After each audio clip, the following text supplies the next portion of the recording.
لائیں کہیں کہ ہمارا رب اللہ ہے، پھر اس پر جم جائیں۔ ان پر فرشتوں کا نزول ہوتا ہے، نہ کوئی غم کرو نہ خوف، خوشیاں مناؤ جنت کی جس کا تم سے وعدہ کیا گیا تھا۔ اللہ کی ربوبیت پر اطمینان جب انسان کو ہو جاتا، میرا رب اللہ ہے، ربی اللہ، انسان کے لیے نہ کوئی کھٹکا، نہ کوئی خطرہ، نہ کوئی خوف، نہ کوئی حزن۔ جو کچھ ہو رہا ہے کس کے اذن سے ہو رہا ہے؟ اللہ کے اذن سے۔ اللہ کے اذن کے بغیر پتا تک نہیں ہلتا۔ یہ کوئی اندھا بہرا مادہ نہیں ہے جس سے مجھے کوئی خوف ہو۔ اندھا بھینسا چلا آ رہا ہو اس سے تو ڈرنے کا ہر انسان کو ڈرنا چاہیے، نہ معلوم کس کو ٹکر مار دے۔ لیکن نہیں، اس کائنات کو چلانے والا ایک سمیع و بصیر خدا ہے، وہ جو میرا دوست ہے، میرا ولی ہے۔ اللہ ولی الذین آمنوا یخرجہم من الظلمات الی النور۔ اللہ اہل ایمان کا ولی ہے، ساتھی ہے، پشت پناہ ہے، مددگار ہے، حمایتی ہے۔ بتائیے جسے یقین ہو جائے کہ اللہ میرا مددگار، اللہ میرا محافظ، اللہ میرا پشت پناہ، اللہ میرا حمایتی، اس کے لیے کوئی خوف ہوگا؟ اس سے کوئی ڈر ہوگا؟ میں مثال دیا کرتا ہوں ایک بہت سادہ پنجاب کے دیہات کی۔ تو بڑا چودھری ہے اور کوئی غریب کسان ہے۔ اس غریب کسان کے جانوروں کو ہر وقت اندیشہ ہوگا چوری کا، کوئی میری بھینس کھول کر نہ لے جائے، کوئی میرا بیل کھول کر نہ لے جائے۔ لیکن جس کے بارے میں یہ سب کو معلوم ہو کہ وہ جو بڑا چودھری ہے وہ اس کا دوست ہے، اس کی بچیا کو کوئی خوف ہوگا؟ اس کی بھینس پر کوئی ہاتھ ڈالے گا؟ اسے کوئی اندیشہ ہوگا؟ نہیں۔ کیوں؟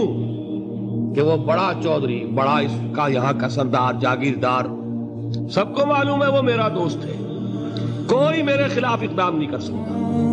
اس دنیا میں یہ چھوٹی سی بات اگر آپ کے دلی اطمینان اور سکون کا باعث بن سکتی ہے تو ذرا تصور کیجئے۔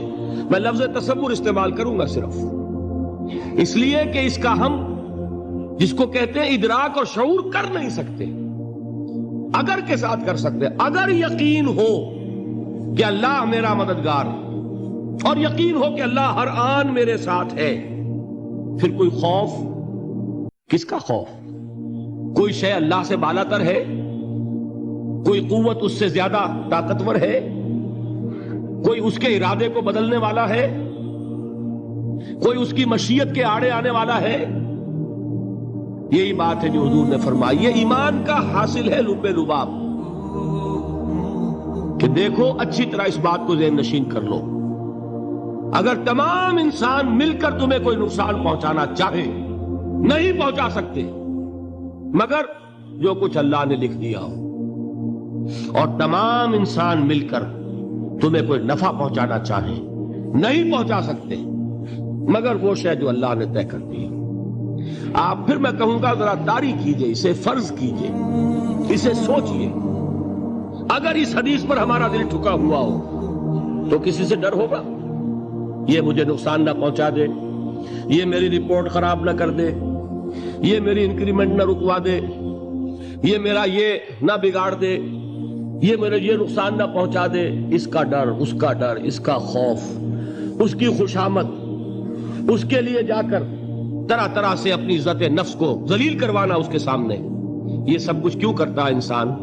جب سمجھتا ہے کہ اس کے ہاتھ میں میرا کوئی نفع ہے، اس کے ہاتھ میں میرے لیے کوئی ضرر ہے، یہ مجھے کوئی غضب پہنچا سکتا ہے، یہ مجھے کوئی نقصان پہنچا سکتا ہے، یہ میرا کوئی کام بنا سکتا ہے، یہ میری کوئی ضرورت پوری کر سکتا ہے، اسی کا نام شرک ہے۔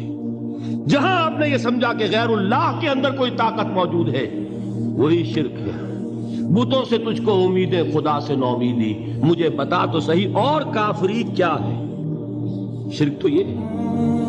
جس پر بھی تمہیں یہ خیال ہے، کلمہ ہے یہ کلمہ سوم، لا حول ولا قوت الا باللہ، ذرا اس پر دل کو کبھی اگر آپ تصور کریں، پھر فرض کریں، دل ٹھک جائے اس پر، کوئی طاقت نہیں۔ یہی بات تھی جو شیخ عبد القادر جیلانی رحمت اللہ علیہ نے اپنی وصیت میں اپنے بچے سے کہی. 11ویں دینے والے ہیں، لیکن حضرت شیخ عبد القادر جیلانی کی وصیت اور تعلیمات کو کتنے لوگ ہیں تو جانتے ہو؟ یہ جن مقامات تک پہنچے ہیں وہ کس چیز کی بدولت پہنچے ہیں؟ انہوں نے جو پیغام دیا وہ کیا تھا؟ اے میرے بچے، جس طریقے سے قرآن مجید میں حضرت لقمان کی نصیحتیں جو ہے نقل کر دی گئی ہیں، میں یہ عرض کروں گا بالفرض اگر قرآن حضرت عبد القادر جیلانی کے بعد نازل ہوا ہوتا تو شیخ عبد القادر کی یہ نصیحتیں بھی قرآن میں درج ہوتی. اتنی اونچی نصیحتیں ہیں. اے میرے بچے، اس حقیقت کو ذہن نشین کر لے، لا فاعل فی الحقیقت ولا مؤثر الا اللہ. اس کائنات میں نہ کوئی فاعل حقیقی ہے نہ مؤثر حقیقی ہے سوائے اللہ. کسی شے میں کوئی تاثیر نہیں اگر اللہ نہ چاہے. آگ جلا نہیں سکتی اگر اللہ نہ چاہے. پانی ڈبو نہیں سکتا اگر اللہ نہ چاہے. زہر ہلاک نہیں کر سکتا اگر اللہ نہ چاہے. کوئی چیز فائدہ نہیں پہنچا سکتی اگر اللہ نہ چاہے. تو در در پہ کیوں سر جھکاتے ہو؟ در در پر کیوں جبیں سائی کرتے ہو؟ سب کے سامنے کیوں ہاتھ پھیلاتے ہو؟ ایک اللہ سے مانگو، ایک اللہ کے سامنے زمین پر اپنی جبین رکھو. لا فاعل فی الحقیقت ولا مؤثر الا اللہ. نظر آتا ہے ہمیں کہ پانی پیاس بجھا دیتا ہے. پیاس بجھانے کی صلاحیت پانی میں نہیں ہے، اللہ کے اذن سے. کھانا بھوک مٹا دیتا ہے، بھوک مٹانے کی صلاحیت کھانے میں نہیں ہے، اذن رب میں. دیکھیے یہی یقین تھا. حضرت موسیٰ علیہ السلام کا واقعہ یاد کیجئے.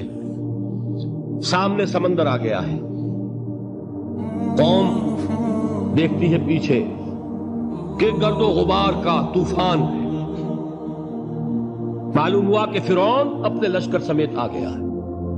لشکر جب چلتا تھا تیز رفتاری کے ساتھ تو گرد و غبار کا جو طوفان اٹھتا تھا اس کا تصور کیجئے. اور لمحہ بلمحہ وہ قریب آ رہا ہے. پوری قوم نے کیا کہا؟ اے موسیٰ انا لمدرکون، اے موسیٰ ہم کو پکڑے گئے. قرآن مجید نے تو یہاں وہ باتیں نہیں لکھی ہیں، لیکن تورات میں یہ درج ہے کہ بنی اسرائیل جھگڑنے لگے، دست و گریبان ہو گئے موسیٰ کے ساتھ. موسیٰ ہمیں یہاں مروایا لا کر، اس سے تو ہم وہیں بہتر تھے. وہاں کھانے کو ملتا تھا، زندگی تو تھی، بیگار ہم کر رہے تھے، موت تو نہیں تھی. اب جو کچھ ہوگا اس کا تصور کرو، جس طریقے سے ہمارے ٹکڑے اڑائے جائیں گے. تو لڑ رہے ہیں حضرت موسیٰ علیہ السلام سے. یہ تورات کی تفصیل ہے.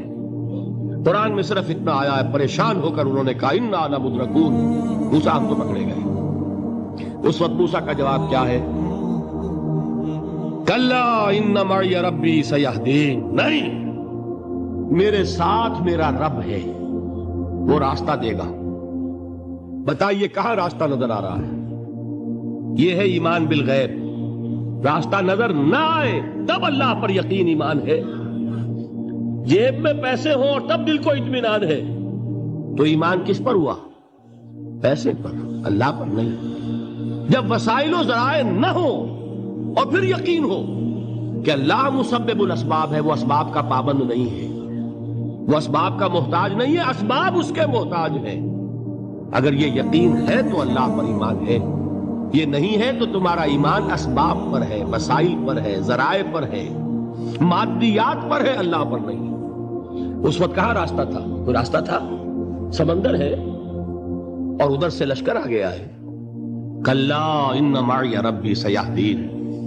اب دیکھیے ایمان کہہ دینا آسان ہے، ہوا معکم اینما کنتم، جہاں کہیں بھی تم ہوتے ہو اللہ تمہارے ساتھ ہوتا ہے. لیکن اس کا یقین قائم ہو جائے تو زمین و آسمان کا فرق باقی ہو جائے.